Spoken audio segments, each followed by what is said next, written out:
This is not a quarterback competition. This is asset management.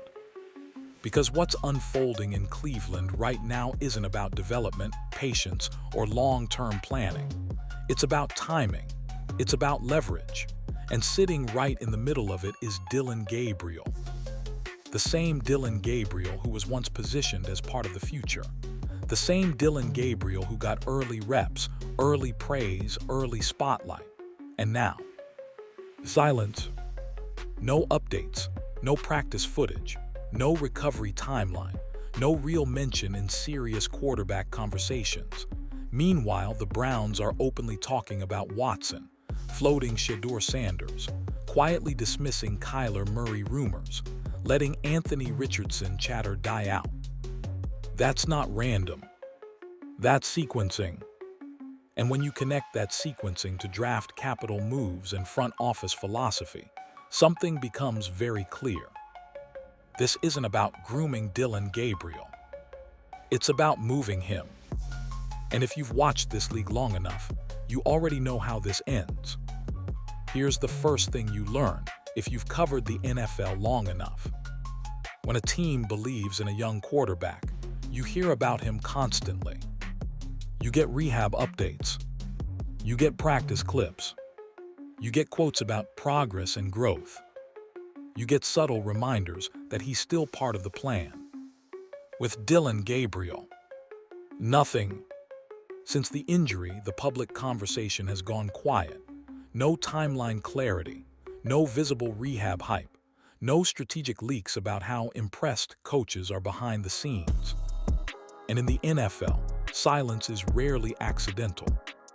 Teams control information tightly. They decide which names get oxygen. They decide who gets positioned as in the mix and who fades into the background. Right now, the oxygen is going to Deshaun Watson and hypothetical competition scenarios. The buzz is orbiting around Shedeur Sanders. Even speculative names like Anthony Richardson and Kyler Murray generated chatter. Gabriel. He's barely being mentioned in serious conversations about the future of the quarterback room. That matters.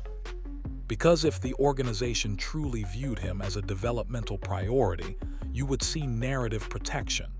You would see media reinforcement. You would hear phrases like long-term project and high upside. Instead, what we're getting is strategic neutrality. And strategic neutrality is dangerous in this league. Because when a quarterback becomes neutral in the conversation, he becomes movable. It doesn't mean he failed. It doesn't mean he's untalented. It means the front office is reassessing value in real time. And value in the NFL isn't just about performance. It's about timing. If you hold an asset too long, it depreciates. If you move it at the right moment, when there's still pedigree attached, you extract capital. Right now, Gabriel still carries college production credibility, draft selection status, the maybe he just needs a fresh start narrative. That's tradable. And when you combine that silence with what the Browns just did with draft capital, the picture starts getting sharper. Because this may not be about quarterback development at all. It may be about replenishing the board. If you really want to understand what a front office is thinking, don't listen to the press conferences. Follow the picks. The Browns recently moved Kenny Pickett and got back a fifth-round draft pick. Clean transaction. Backup quarterback out, draft asset in. Then almost immediately, that fifth rounder was flipped in another move to address a need, offensive line help. That's smart business. But here's the part people gloss over. Front offices hate being net negative in draft capital, especially teams trying to rebuild depth in a tough division. They operate on asset balance. They replenish what they spend. So when that fifth-round pick disappeared off the board, it created an imbalance. And organizations like Cleveland's don't like imbalance. Andrew Berry has built his reputation on flexibility, on having enough ammunition to maneuver on draft night, on keeping options open. Picks are currency. And right now, they spent one. How do you get it back? You move a surplus asset. Look at the quarterback room objectively. Deshaun Watson isn't movable, not realistically, not with that contract. Shedeur Sanders, if drafted or pursued, becomes a cornerstone asset, not trade bait. Anthony Richardson rumors, quiet. Kyler Murray chatter, dismissed publicly as speculation. That leaves one name that fits the profile of a movable piece with residual value.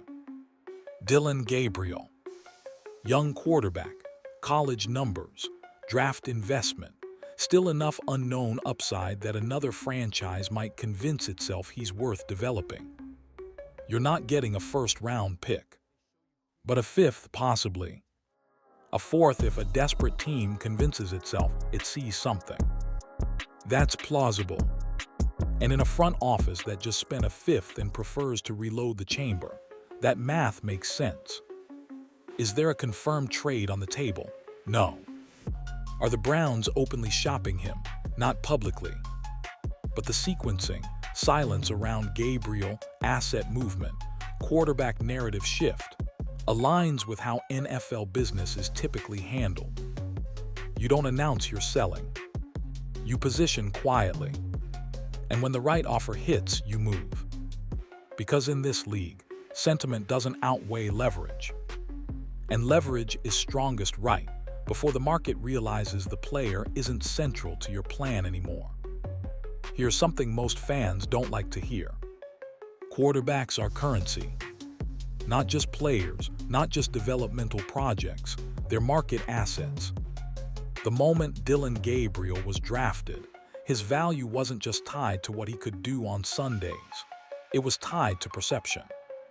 College production, check. Draft capital invested, check. Early reps with the ones, check. Media praise, absolutely. That creates narrative equity. And narrative equity can be cashed in. Front offices understand this better than anyone. They know when hype peaks. They know when silence signals depreciation. They know that a quarterback's value is highest when there's still mystery attached. Once a player sits too long without visible progress, value declines. Once he's publicly demoted or buried on the depth chart, value collapses. So what do smart organizations do? They move before that drop. Right now, Dillon Gabriel still carries the maybe he just needs a different system storyline. Another franchise, especially one struggling at quarterback, can sell itself on that idea. We've seen this movie before. Young quarterback drafted. Gets limited opportunity. Injury interrupts development. Team pivots direction. Quarterback gets traded for mid-round capital. And the cycle resets. Now let's be very clear. There is no confirmed deal. No public report saying Gabriel is on the trade block.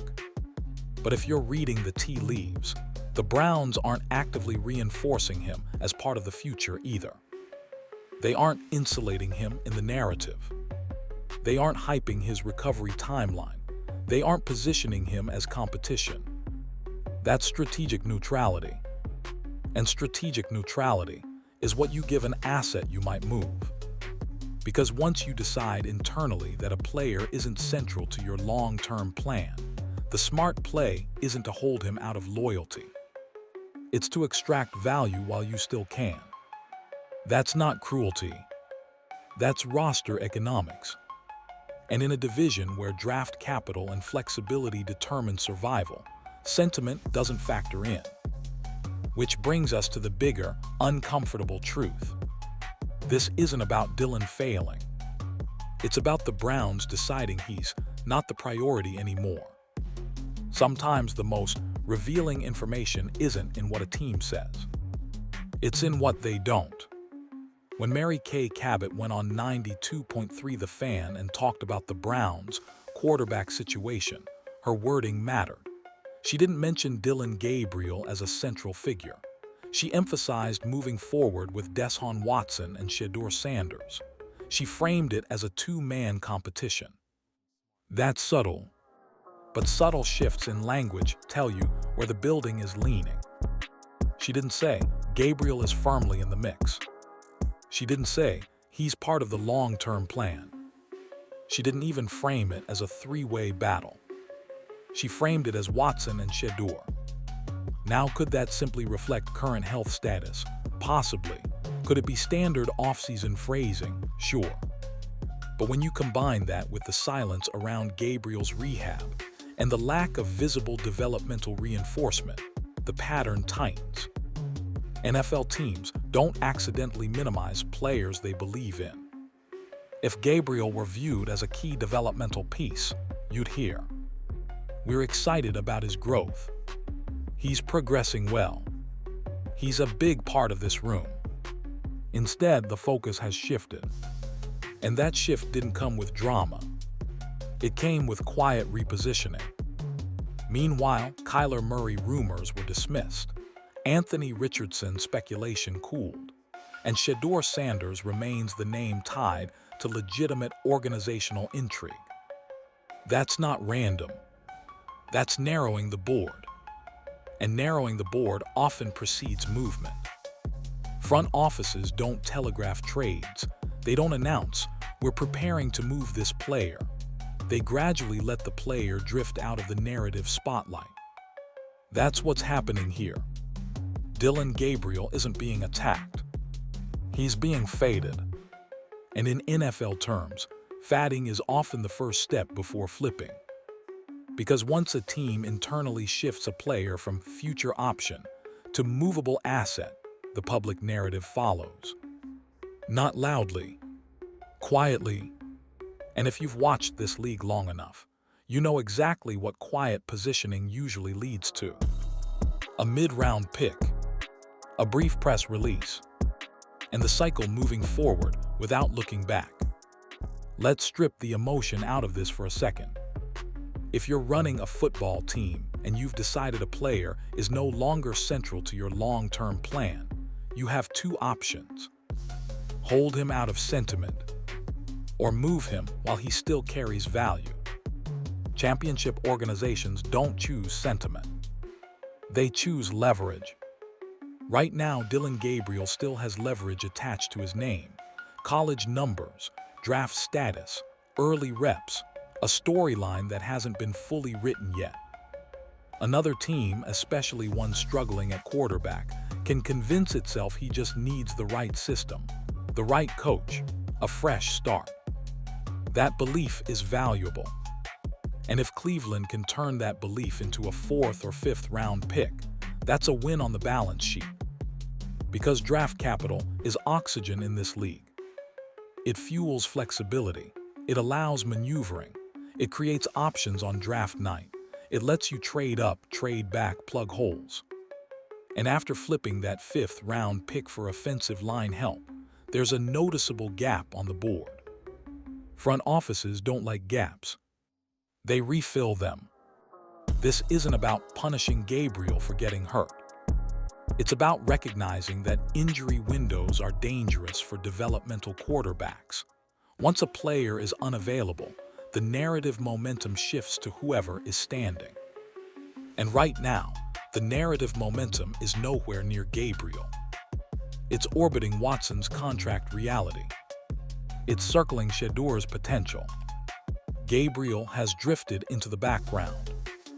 And in NFL economics, background players become movable. It's cold. It's calculated. But it's also how sustained contenders operate. You move assets before depreciation. You sell before the market realizes you're not buying. And if a desperate franchise calls looking for a young quarterback with pedigree, Cleveland will listen. Not because they dislike him, but because in this business, belief isn't enough. Value is everything. And once the internal belief shifts, the external transaction usually follows. Here's the part that people are going to pretend they didn't see coming. When the notification pops up that Dillon Gabriel has been traded for a mid-round pick, there will be shock. There will be debates. There will be posts saying, "Wait, what? I thought he was part of the future." But the signs are already here. The silence, the narrowing quarterback narrative, the draft capital imbalance, the lack of public reinforcement. NFL teams don't accidentally drift away from young quarterbacks they believe in. They either build around them, or they reposition them. And right now, Gabriel feels repositioned. Now, to be responsible here, there is no official confirmation of a trade. No insider has publicly reported that a deal is imminent. This is analysis of patterns, not leaked paperwork. But pattern recognition matters. In this league, quarterback rooms don't stay crowded for long. If you're serious about Watson and you're serious about injecting Shedeur into the mix, someone becomes expendable. It's rarely the expensive veteran. It's rarely the shiny new prospect. It's the developmental asset caught in between. That's Gabriel. And if another team talks itself into the fresh start narrative, Cleveland doesn't need a blockbuster return, a fourth rounder, a conditional fifth, maybe a pick swap. Enough to restore balance, enough to reload, enough to maintain flexibility. That's the type of move that never dominates headlines, but quietly fuels roster construction. And here's the truth that makes it sting. This doesn't mean Dillon Gabriel can't succeed somewhere else. It means Cleveland decided they're not waiting to find out. That's the difference. This isn't a judgment of talent. It's a recalculation of timeline. And in the NFL, timeline almost always beats patience. So if it happens, and it very well might, don't treat it like chaos. Treat it like business. Because that's exactly what it is. This is the part of the NFL that fans hate. The part that feels unfair. The part that makes you question how fast things change. A year ago, Dillon Gabriel was being positioned as a developmental upside piece. He was getting early reps. He was being discussed in the future tense. Coaches were saying the right things. Media was giving him room to grow. Now, he's barely mentioned in serious quarterback conversations. That's not incompetence. That's recalibration. The NFL doesn't move on emotion. It moves on trajectory. If the internal evaluation shifts even slightly, if coaches believe another player has a higher ceiling, or if the front office sees better long-term value elsewhere, the clock starts ticking. And once the clock starts ticking, it doesn't stop. Injuries accelerate that process. When a young quarterback gets hurt during a key evaluation window, momentum transfers. Reps go to someone else. Conversations shift. Narratives adjust. And when the narrative adjusts, the business follows. This league chews through potential faster than any other professional sport. One season you're the future. The next you're part of a transaction that quietly clears space for someone else. It doesn't mean you failed. It means the organization's belief curve shifted. That's the harsh truth. And belief is everything in quarterback development. Once a front office no longer views you as central to the plan, your value isn't developmental, it's transactional. That doesn't make the Browns villains. It makes them pragmatic. If they believe their real battle is Watson versus Shedeur, if they've internally decided that's where their future leverage lies, holding Gabriel out of sentiment makes no sense. You move him while he still has perceived upside. You regain draft flexibility. You simplify the quarterback room. You control the narrative. And you move forward. It's ruthless, but it's efficient. And in a division as unforgiving as the AFC North, efficiency beats attachment every time. Which brings us to the final reality check. This wasn't personal. It was structural. And structural decisions don't wait for feelings to catch up. Zoom out for a second. This isn't just about Dillon Gabriel.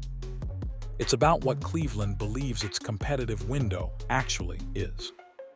If you're the Browns and you've tied massive money and political capital to Deshaun Watson, you don't operate halfway. You either fully commit to building around him, or you begin positioning the next successor. And right now, the energy inside that building feels like it's narrowing toward two lanes. Lane 1, Watson redemption. Lane 2, Shedeur acceleration. There isn't a visible third lane anymore. And that's the biggest tell. Quarterback rooms don't stay ambiguous forever. Eventually, organizations trim excess. They simplify, they focus. If Cleveland genuinely believed Dillon Gabriel was part of their long-term quarterback calculus, you'd see intentional reinforcement, strategic praise, visible developmental investment. Instead, what we're seeing is alignment around protection upgrades, draft capital management, and narrative positioning that excludes him. That's not coincidence. That's consolidation. Front offices consolidate when they're preparing for clarity. Clarity in competition. Clarity in draft night moves. Clarity in roster structure. And when you consolidate, someone becomes surplus. Gabriel is surplus. Not because he's talentless, but because he's no longer central to the strategic arc. The Browns can't afford quarterback ambiguity this season. The AFC North doesn't reward patience. Baltimore is stable. Cincinnati is dangerous. Pittsburgh never collapses completely. You either define your quarterback path, or the division defines it for you. So Cleveland appears to be tightening the focus. And tightening focus requires removing pieces that don't fit the immediate timeline. That's not dramatic. It's calculated. And when the trade eventually happens, if it does, it won't be chaotic. It'll be procedural. A mid-round pick. A short statement. A wish him well. And then the Browns will pivot fully into their real quarterback storyline. Because this was never about whether Dillon Gabriel could play. It was about whether he was part of the future. And right now, the future looks like it only has two names in bold. And that's the part people need to understand. This isn't betrayal. It isn't sabotage. It isn't some dramatic collapse behind closed doors. It's alignment. The Browns looked at their timeline. They looked at their division. They looked at their draft capital. And somewhere in that evaluation, Dillon Gabriel stopped being a pillar and started being leverage. That's the NFL. 1 year, you're the developmental project. The next year, you're the movable asset that helps rebalance the board. If the trade happens, don't act shocked. Don't pretend it came out of nowhere. The silence told you everything weeks ago. Because in this league, when they stop talking about you, they've already moved on.